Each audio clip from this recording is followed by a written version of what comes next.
Bienvenidos amigos televidentes, un programa más de Fusionarte, el programa de arte y cultura que a usted de seguro le encanta en casa. Usted que está en casa en este momento se está preguntando quién está con Efraín en el programa de hoy. Pues les cuento que con nosotros se va a encontrar todo el programa Isaac Casal. Bienvenido. Muchas gracias. Qué placer tenerte aquí en Fusionarte. Es todo mío, gracias. Vamos a hablar acerca de esa particularidad de los instrumentos. Isaac Casal, el cello. ¿Qué es el cello en la vida de Isaac Casal? Bueno, para mí el cello es de la manera como yo vivo, es mi instrumento de trabajo y es lo que utilizo para poder interpretar o poder hablar de lo que siento en mi vida y de lo que quiero seguir haciendo. Siempre el músico se enamora de ese instrumento. ¿Qué particularidades tiene el cello dentro de una orquesta? ¿Qué es lo primordial del cello en una orquesta sinfónica? Bueno, antes de cómo llega el cello o de esa parte, todo empezó por la vida de mi papá, que él quiso ser músico. Como no se le dieron las posibilidades, él estudió medicina. Pasa lo contrario acá. Y parte de la educación nuestra era que había que ver deportes, arte, música y la escuela, por supuesto. Y mi hermano, tengo dos hermanos mayores, el cual uno es un violinista profesional, Luis Casal, que reside en Nueva York, y estoy muy contento por él, ya que pues hace poquito estuvo tocando con la Metropolitan Opera en Nueva York, que es el primer panameño que ha logrado algo así. Y bueno, él practicaba en la casa igual que mi hermano, mi otro hermano, y para mí era normal escuchar música en casa. Pero el tema es que el violín para mí era muy agudo y escuchar ese tita, tu, tu, me molestaba. Y pues me tocó a mí a los 6 años, porque a los 6 años era que te llevaban al conservatorio a elegir un instrumento y me mostraron los instrumentos de cuerda. Y para mí el violín era, ya te digo que era muy agudo, el contrabajo era muy grande y el cello era intermedio. Y empecé, dije, primero ese fue. O sea, primero fue que porque no quería los otros. Después con el tiempo me fui enamorando del sonido del instrumento y ahí seguí. Fue hace mucho después que decidí yo verdaderamente pues con otros sucesos, ¿no?, que llegaron después. ¿Qué es lo que tiene que ver el cello en la orquesta? Como ustedes saben, la orquesta está hecha para imitar la voz humana, o sea, lo que representa la orquesta. La voz humana, vamos a dividirla en 4 partes. Tenemos el soprano, que es la mujer que canta muy agudo, que hace un timbre alto. Luego tenemos lo que es la alto, que es la que habla un poquito más grave, el del timbre de la voz. Luego tenemos el tenor, que es la voz masculina, que es menos grave, y la voz grave, que usualmente es el bajo, ¿no?, que es nuestras voces, por decirlo así. Entre ellas hay otras voces, pero lo que hace el cello exactamente es la voz del tenor, de la voz humana. El violín es la soprano, la viola, que es el otro instrumento, es el alto, y el contrabajo es la voz grave. O sea que vienes de una familia de músicos, una familia donde tus hermanos, incluso tu hermano, ya nos comentaste a los amigos televidentes, que reside en New York y es violinista.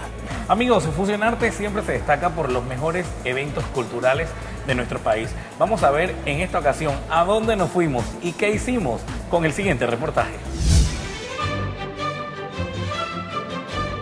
La música clásica en Panamá tiene su futuro asegurado con David García, joven prodigio del piano.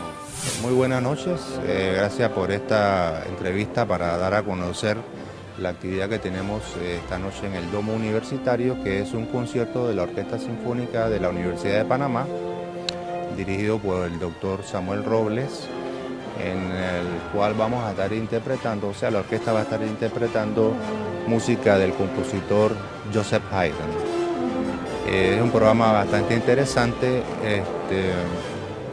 incluye una obertura, una sinfonía, que es la Sinfonía Júpiter, y un concierto para piano, escrito por el gran compositor, que será ejecutado en esta ocasión por un invitado especial que tenemos, que es un joven de 9 años, que se llama David García, así que vamos a tener el placer de tener este intérprete, que es un una cosa muy novedosa, sobre todo en este país.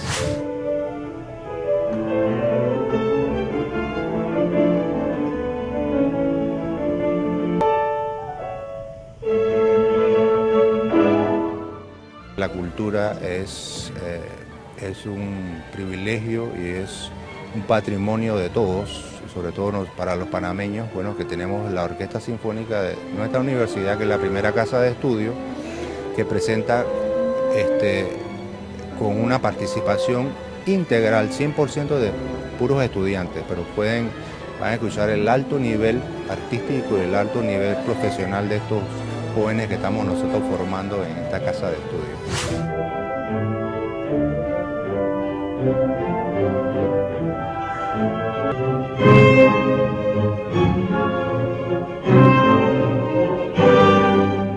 Bueno, en esta ocasión vamos a tener como es una orquesta clásica, la orquesta tiene cerca de 30 músicos, ¿ok? Más o menos, pero claro, para otras ocasiones que se interpreta música por ejemplo, de Beethoven, que lleva una orquesta más grande, tenemos de 40 y a veces hasta de 50 participantes músicos.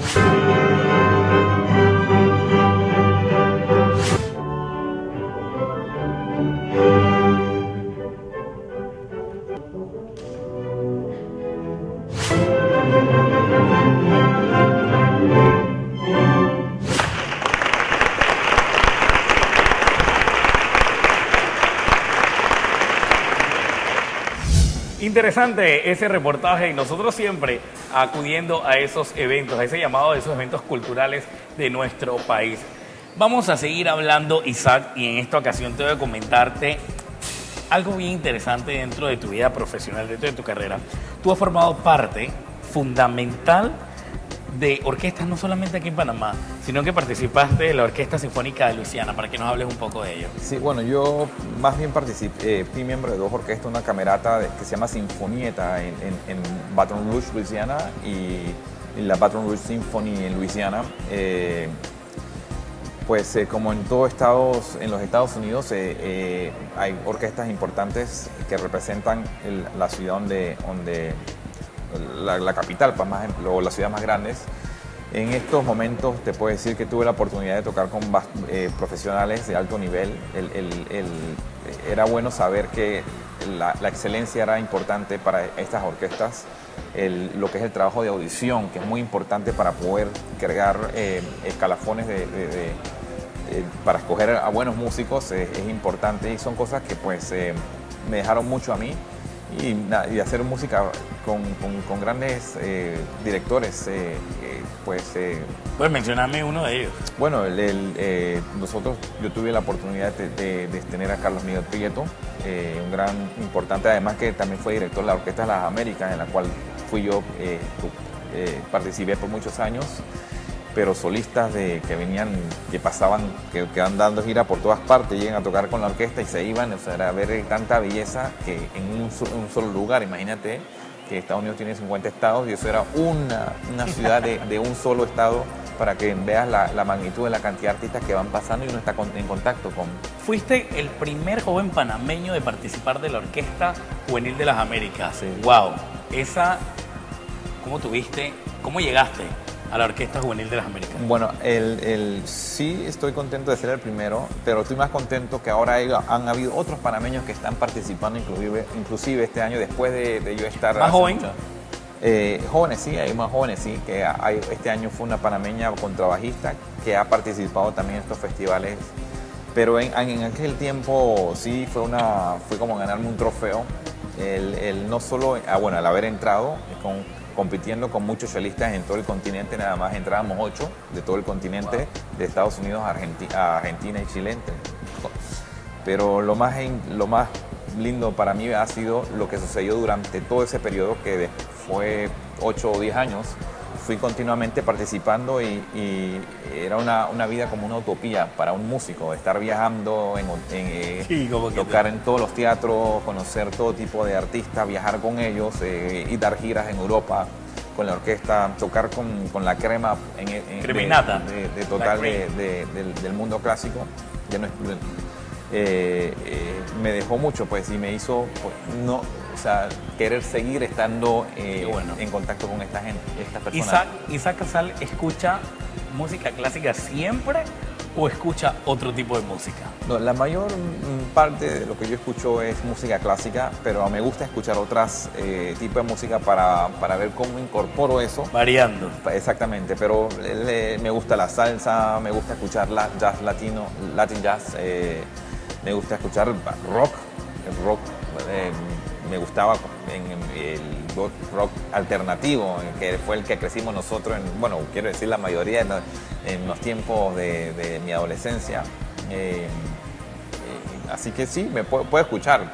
Qué bueno. De todo tipo Así de que música. no le metes siempre a la música clásica, también le entra Correcto. a otros ritmos de la música. Amigos, tenemos que irnos a una pausa, pero antes les quiero comentar que el Hotel Holiday Inn Panamá Canal los invita a disfrutar todos los domingos de sus desayunos típicos en horario de 6:30 de la mañana a 12 mediodía por un valor de 15,50 más el ITBMS. Usted venga y disfrute de los desayunos típicos. Puede comer de todo en el buffet. De verdad que venga y se los recomiendo. Desde el Hotel Holiday Inn. Vámonos a una pausa. Regresamos enseguida con mucho más de Fusionarte. Ya volvemos.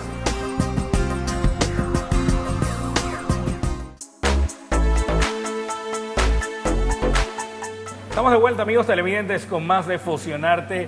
Isaac Casal, hablando de la música clásica, vamos a hablar de cómo se encuentra en este momento la música clásica en Panamá. ¿Cuál es el estatus? Bueno, el está, por decirlo así, yo no me voy a... prefiero decir no solo en la música clásica, sino cultura en general.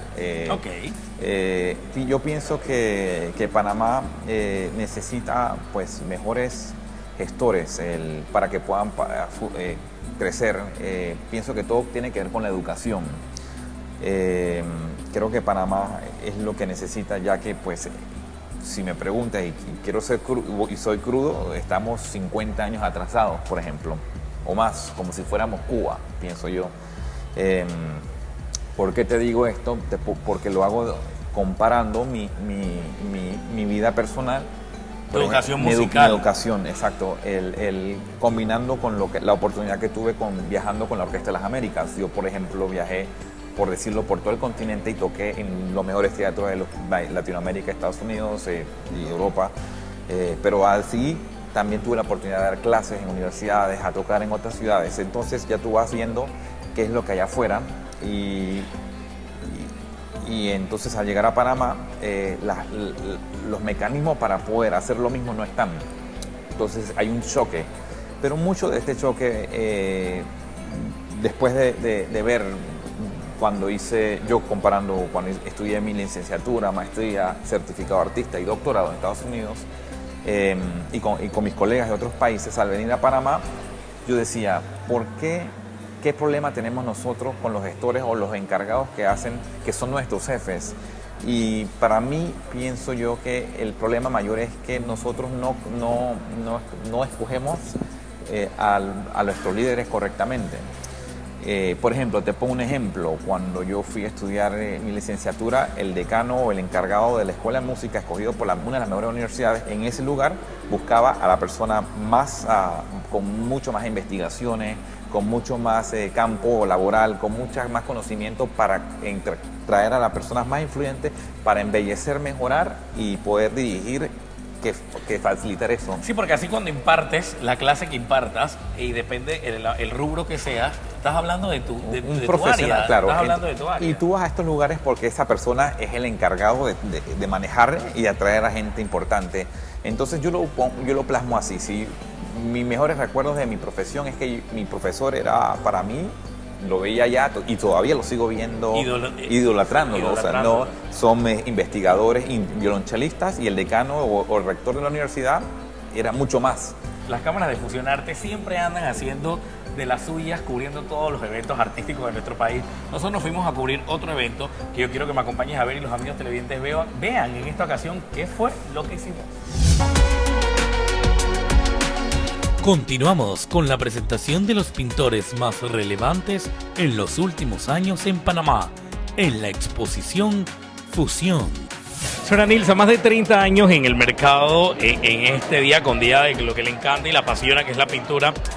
De sus cuadros me llamó mucho la atención, por ejemplo, este, que lleva el título de Esclavo Rebelde, para que le hable un poquito a los amigos televidentes el por qué Esclavo Rebelde y qué es lo que podamos apreciar. Bueno, muy bien, como le expliqué antes, Esclavo Rebelde responde a una interpretación de la poesía de Ernesto Holder, A pesar de las cadenas. En esa poesía él habla de la esclavitud y de todo el trasiego de esclavos y lo que fue y toda la tortura y el sufrimiento. Como es un tema de la etnia, me gustó una línea en donde él dice, soy el esclavo rebelde que se casó con la muerte para poder proteger a la raza. Entonces, en base a eso, trabajé la raza como si fuera un tronco, y del tronco van emergiendo las ramas, pero en realidad si las miras seguidamente son fragmentos de figura humana.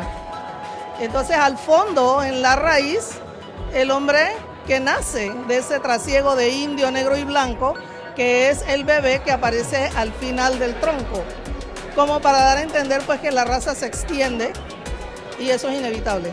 Y es por ello que al fondo de la pintura vemos dos rostros. Dos rostros, uno el del sufrimiento, que es el de la mano izquierda, y el de la paz y la tranquilidad, posiblemente al difundirse y mezclarse la raza y hacer el mestizaje.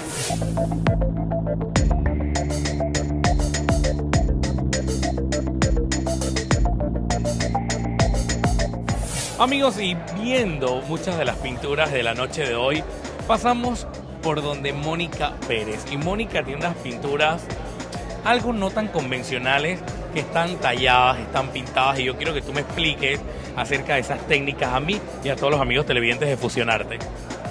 Buenas noches. Mi técnica es tallado en linóleo, pintado en acrílico, es una técnica mixta. Lo interesante que tiene esta técnica es que es relativamente nueva en el sentido de que nadie lo hace. En esta exposición estás trayendo a colación 4 cuadros. Sí, exacto, son 4 cuadros. Los más grandes me tomaron, porque me imagino que lo querrán saber, un mes. El que tengo detrás mío por lo menos duró la confección un mes, 8 horas al día. Así que estamos hablando de 240 horas detallado. En este primer cuadro, esto que vemos el águila arpía, ¿qué podemos apreciar para que le describas a las personas? Ok, yo me inspiré primero que todo en las raíces originarias de nuestro país, en estos cuadros. Muestro el colorido del hábitat del águila arpía, que es nuestra ave nacional, con una mirada triste. Está mirando hacia un lado la deforestación que ha causado el hombre.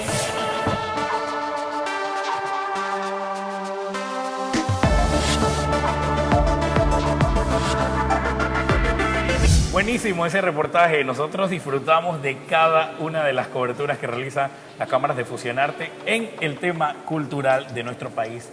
Vamos a hablar acerca de esa fundación, de que a los 25 años, tan joven, Sí. abres tu Gracias. fundación. Sí, bueno, como te decía antes, después de poder ir a ver tantas cosas sucediendo afuera, yo me decía, ¿por qué en mi país no puedo hacer?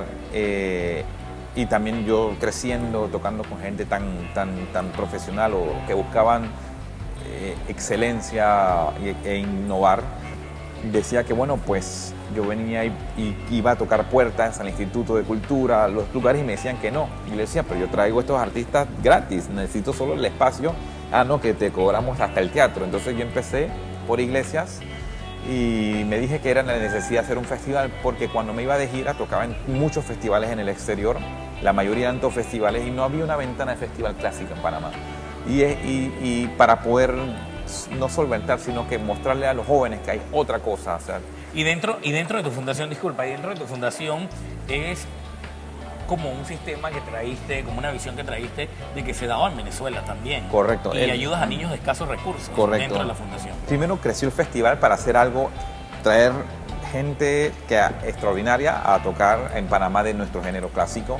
Y el siguiente año me decía, pero eso nada más es una vez al año. Y hay chicos que donde tenemos que ir es en la educación a sectores de alto riesgo o sectores que no es tan fácil. y hicimos con el casco antiguo un proyecto copiando el sistema de Venezuela, le llamamos en ese tiempo Aguas del Chorrillo, en el 2008. Así que ya teníamos 2 programas que siempre han sido apoyados o subsidiados por el gobierno. Actualmente este se llama Red de Filarmónicas Infantiles y Juveniles de Panamá, que ahora también se anexó al proyecto que tiene el INAC de Red Nacional de Orquestas. Qué bueno. También Gracias. hablamos del Festival Alfredo de Saimalo. Sí. Alfredo de Saimalo. ¿Cómo nace este festival? En el 2007 fue cuando decidí hacer estas actividades. Como te dije, quería hacer un festival y pensamos a quién se lo vamos a dedicar. Entonces, en ese momento ya sabíamos que se habían hecho cosas para varios artistas, compositores, pero nadie le había prestado a Saimalo, y él fue uno de los violinistas, o el violinista más importante de Panamá, el cual, cuando yo recuerdo estudiar en el plan juvenil de música, él había donado una biblioteca, sus libros, pero tampoco sabía él. Y era rescatar también el valor de nuestros próceres que han hecho algo por nosotros. O sea, en el mundo clásico, Alfredo Saimalo fue quien llevó el nombre más alto. Él tocó en París, nadie sabe eso. Tuvo un Stradivarius, panameños no sabemos eso. Imagínate, un Stradivarius. O sea, como una persona Claro. un porcentaje de personas en todo el mundo tienen acceso y tocan uno. Él tuvo eso, y es por eso que le llamamos Alfredo Saimalo Festival. Y por eso que hay que realzarlo, definitivamente. Claro. Vámonos a la pausa, regresamos enseguida desde aquí, desde el Hotel Holiday Inn. Ya volvemos.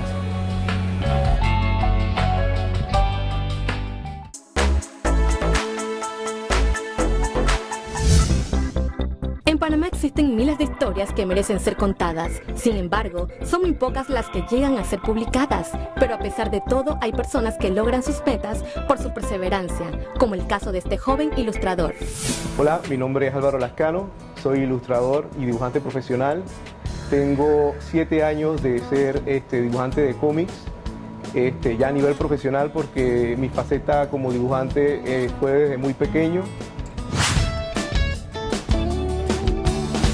Arpilín es un personaje que vive junto a su familia, o sea, es el hijo de una familia de 3 águilas arpías, o sea, su papá se llama Arpián, su mamá se llama Mirta, y él es el único hijo de la familia, y a él se llama igual que su papá, Arpián, pero le dicen cariñosamente Arpilín, ese es su seudónimo.